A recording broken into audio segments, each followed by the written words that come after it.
Lorsque nous parlons de la valeur de la femme, nous parlons de la connaissance de soi d'abord, en tant qu'individu. La femme doit se connaître.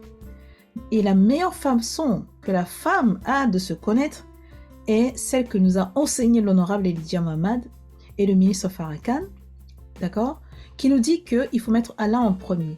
Lorsqu'on met Allah, Dieu en premier, n'est-ce pas, automatiquement, ça va nous emmener à connaître notre divinité suprême, à connaître notre valeur suprême.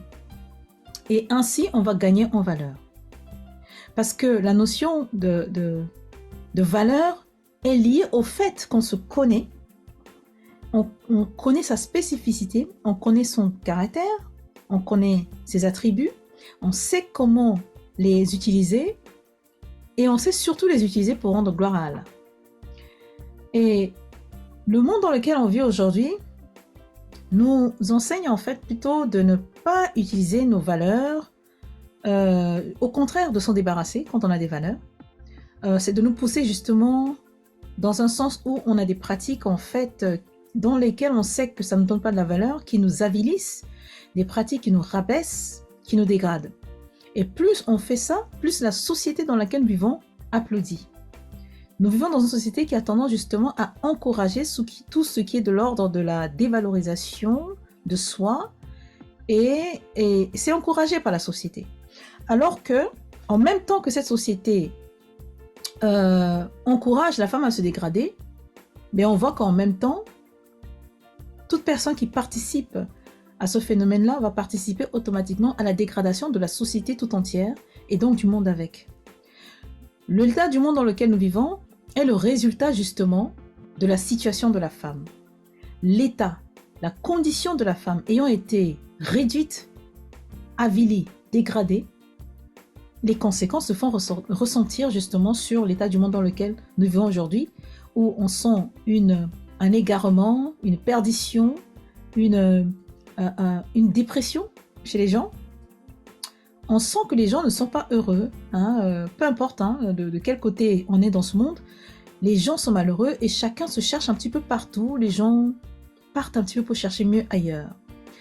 Et ce phénomène-là, d'aller chercher ailleurs pour trouver quelque chose pour se sentir bien, c'est le même principe que on a, nous, en fait, en tant qu'individu, au lieu de chercher en moi ce qui me permet de regagner ma valeur, je vais chercher à l'extérieur, en allant ailleurs, chez les autres, etc. Ce même principe qui se répercute chez les gens qui veulent partir de leur pays pour aller ailleurs chercher mieux. Parce que justement, on a fini par donner beaucoup trop de considération à ce à quoi il ne faut pas donner la considération, que sont les valeurs qui ne sont pas des valeurs divines. La valeur occidentale qui a dominé le monde aujourd'hui et que la plupart des personnes ont fini par embrasser, eh bien, on est le résultat. Parce qu'en embrassant la culture occidentale, on a fini par nous débarrasser de nos valeurs. Se débarrasser de nos valeurs, ça veut dire que on se dévalorise. C'est ça, ça veut dire de la dévalorisation. Et on n'est plus en accord avec notre propre nature. Notre nature est celle de Dieu. Être en connexion avec la divinité suprême. Lorsqu'on est en connexion avec sa divinité suprême, n'est-ce pas?